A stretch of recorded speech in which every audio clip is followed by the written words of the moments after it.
Assalamualaikum warahmatullahi wabarakatuh. Perkenalkan, nama saya Hasifah Putri Maharani dengan NPM 224113031 dari kelas Manajemen 22A. Di sini saya ingin mengerjakan tugas video mata kuliah Manajemen Operasi dengan materi sumber daya manusia dalam manajemen operasi.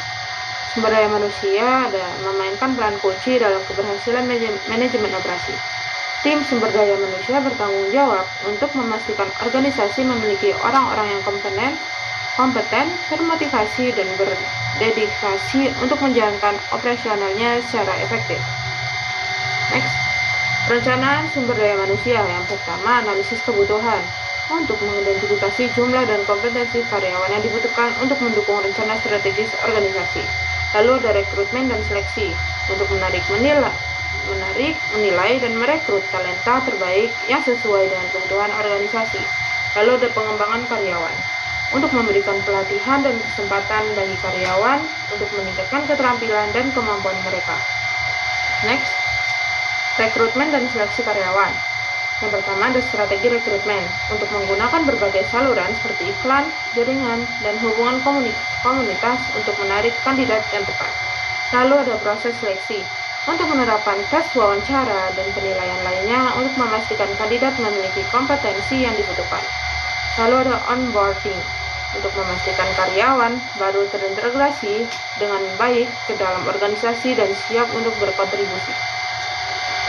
Next, pelatihan pengembangan karyawan. Yang pertama, identifikasi kebutuhan untuk menilai kesenjangan antara keterampilan saat ini dan yang dibutuhkan untuk mencapai tujuan organisasi. Lalu ada desain program untuk mengembangkan kurikulum dan metode pelatihan yang sesuai dengan kebutuhan karyawan. Lalu ada implementasi, menyelenggarakan pelatihan dan memberi kesempatan bagi karyawan untuk mengembangkan diri. Lalu ada evaluasi umpan balik untuk mengukur efektivitas program dan mengidentifikasi area perbaikan untuk masa depan. Next, manajemen kinerja karyawan. Yang pertama, penetapan tujuan untuk mengkolaborasi antara manajer dan karyawan untuk menetapkan tujuan kinerja yang jelas dan terukur. Lalu dua, umpan balik dan evaluasi untuk menyediakan umpan balik yang konstruktif dan memantau kemajuan karyawan secara berkala. Lalu ada tiga, pengembangan individu, mengidentifikasi area pengembangan dan memberikan dukungan untuk meningkatkan keterampilan karyawan. Dan yang keempat, pengakuan dan penghargaan, untuk mengakui prestasi karyawan untuk memberikan imbalan yang sesuai untuk mendorong motivasi dan kinerja.